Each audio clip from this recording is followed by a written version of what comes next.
All right, got number one coming in. Tell us a little bit about getting ready for the Bison. Oh, watching film all day, obviously they're a very, very well-disciplined team. I really think they're very strong physical. They got great up front. Their offensive line got 3 returning starters, Obviously they got tons of experience. The thing that they've created is not only those 5 national championships, but the thing people lose sight of is those are 5-6 more weeks of practice they get to go through. That was like when we were up north, it was always important to go to bowl games because you got all those 20 extra practices in. So you can tell that they have a lot of experience. They're very physical up front on both sides of the ball.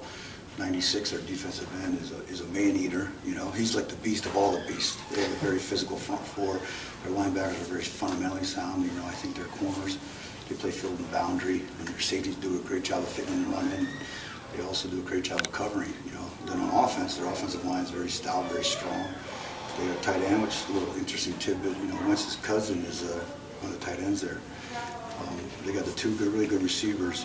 And number 20, the Shepherd kid's a Missouri kid, and then the other kid who got away, I guess, was Frazier, the 22, the tailback. 2 Missouri kids that are up there playing for him that do very well and are starting for him. But I think the guy that really makes him go is, I'm very impressed with Stick.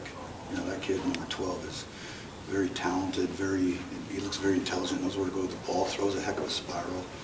I'm really impressed with that kid. I think he kind of makes it all go. And you guys, we mentioned yesterday, were able to see him when you played him because he was playing instead of Wentz. Well, the team got to see him. I was coming off of retina surgery, so I didn't see much. And I had those funky glasses, and the lights from the things were coming at me, so I didn't see much. But the players and the coaches got to see him.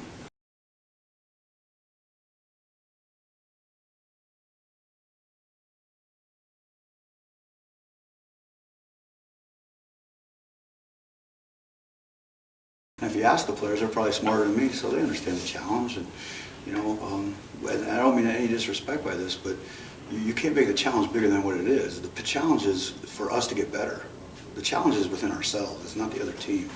And I said this when we played Southwestern, and I wasn't trying to be disrespectful to them, and I'm not trying to be disrespectful to the national champions. We're at a point in our program where we have to get better every day. We have to get fundamentally sound. We have to do all the little things right. And when we grow up, we can be them, hopefully.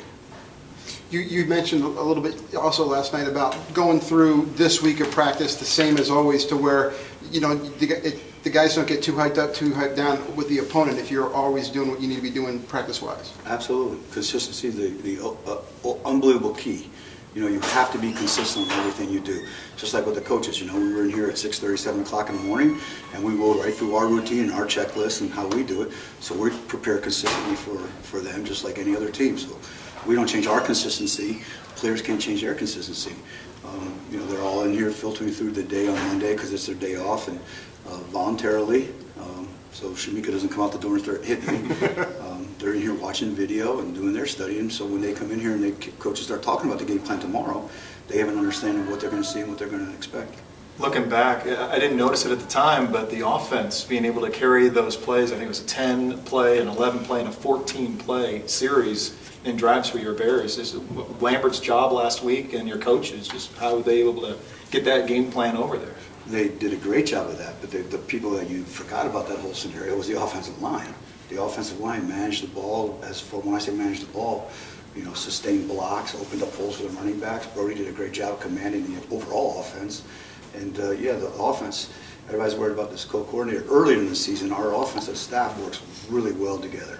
And I think the reason why is they check their egos at the door, and they banter, they fight, they argue, and then they come together with the grips of a really good game plan, because at the end of the day, it's about the players and what the players can execute. You want to come away with points on every possession, but 3 out of 4 games this year, that opening drive has resulted in a score. How important is that for a team? It's always good to start fast. We talk to our players all the time, start fast, finish strong.